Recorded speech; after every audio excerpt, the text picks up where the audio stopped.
রায় কিছু বলবি? ওই মাছ আমার নৌকা আছে, এটাই দেখাবো। ও নেল এক্সটেনশন করেছে, থালার উপর তাইও তোমাদের দেখাচ্ছে। দেখা একটু নৌকটা। এই যে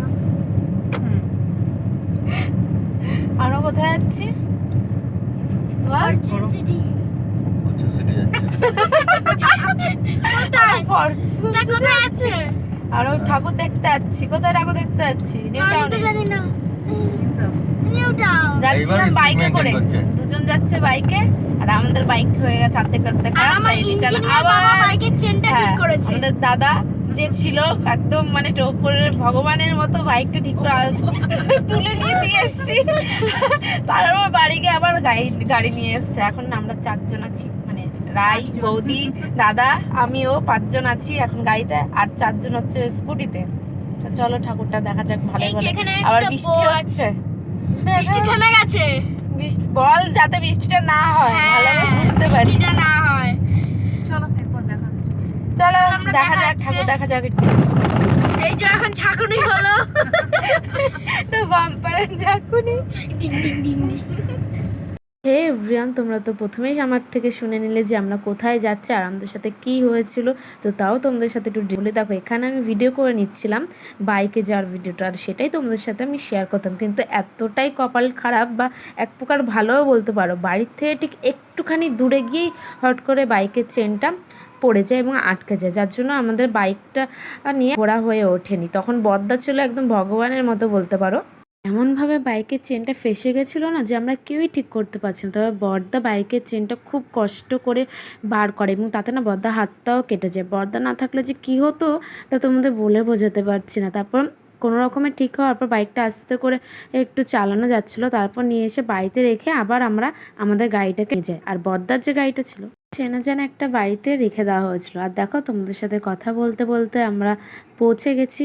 এটা হচ্ছে বিশ্ব বাংলা গেটের নিচে আমরা চলে এসেছি, এবং এখান দিয়ে আমরা আমাদের প্রথম ঠাকুরটা দেখে নেব। আর দেখো লাইটিংগুলো কি সুন্দরই না লাগছে, টুনি লাইট দিয়ে করেছে।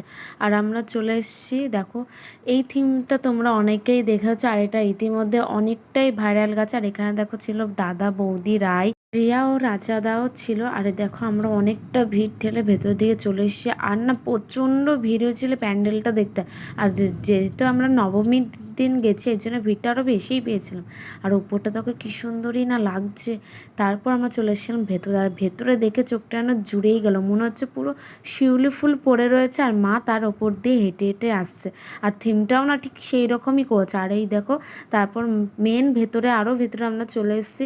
আর উপরে লাইটিংটাই সুন্দর হয়েছিল যে এত পরিমাণে ভিড় হয়েছে কি বলবো, যে আর না এত কষ্ট করে দাঁড়িয়ে বেশিক্ষণ থাকতেও দিচ্ছিল না। দেখো অবশেষে মাকে দেখে নিলাম। যেই মাকে দেখে নিয়েছি না, মনে হচ্ছে প্রাণটা জুড়িয়ে গেল, আর মনে হচ্ছে পুরো কাশবনের ভেতরে আমরা রয়েছি। অবশেষে এখান থেকে বেরিয়ে আমরা চলে গেছিলাম নেক্সট প্যান্ডেল দেখার উদ্দেশ্যে। আর দেখো এখানে লাইটিংগুলো কতটাই না সুন্দর লাগছে, আর এই দেখো কতটা সুন্দর। আর আমরা যেটা দেখতে গেছিলাম সেটা হচ্ছে একটা রাজবাড়ি ছিল। এটা পুরনো যুগে যে রাজবাড়ি হয় ঠিক ওই রকম স্টাইলের করছে। আর দেখো উপরে ঝাড়বাতিগুলো, আর এই যে অবশেষে আমাদের মা। তারপর ওখান থেকে চলে গেছিলাম আরেকটা প্যান্ডেল দেখতে। এই যে এটাকে জানি না আমি এটাকে কী থিম বলবো, কিন্তু খুবই দারুণ লাগছিল। আর এখানে সাইডে দু সাইডে ছিল এরকম ধরনের ট্যাচু। আর এই দেখো এখানে একজন দাঁড়িয়ে আছে মনে হচ্ছে কাশবনের মধ্যে। আর উপরে যে ভেতরের লাইটিংটা দেখো কতটা সুন্দর করেছে, পুরো ব্লু লাইটিংগুলো এত ভালো হয় যে কি বলবো। আর এই যে অবশেষে আমাদের মা, এই যে পরের প্যান্ডেলটা দেখো, তোমরা দেখে একটু অবাক হয়ে যাবে আর ভালোও লাগবে। এটা ছিল আগেকার আর যে সিনেম্যাটিক থিম টাইপের ছিল। এটা দেখো আগেকার নায়ক নায়িকাদের ছবিও ছিল। আর এটা না একদম অন্যরকম টাইপেরই করেছিল, আর অন্যান্য প্যান্ডেলের থেকে একটু ইউনিক টাইপ। আর এখানে মনে হচ্ছিলো কোনো বই থাক থাক করে ওপরে রেখে দিয়েছে, আর এখানটা পুরো মনে হচ্ছে বই খুললে বা পেপার টাইপের ছিল। আর ওখানে না প্রজেক্টারে সিনেমাও চলছিল। আর এই যে এখানকার মা দেখো, এক একটা মণ্ডপের ঠাকুর এক এক রকম দেখতে, আর খুবই ভালো লাগে। অবশ্যই ঠাকুর দেখতে দেখতে আমাদের 3টে বেজে গেছিলো। আর তারপর আমরা চলে গেছিলাম বাড়ি যাওয়ার উদ্দেশ্যে। জানো তো আমরা কোথাও খাবারই পাচ্ছি না। তারপর অবশেষে আমাদেরই পাড়ায় একটা হোটেলে আমরা পেয়েছি, আর আমরা বিরিয়ানি খেয়ে নিয়েছিলাম। আর দেখো মাটনের পিসটা কি জুসি ছিল, আর বিরিয়ানি হলো তো আর কোনো কথাই নেই। নবমীর রাতটা ঠিক এইভাবেই কেটেছিল। আর তোমাদের কেমন কাটলো অবশ্যই কিন্তু কমেন্ট করে জানিও। টাটা।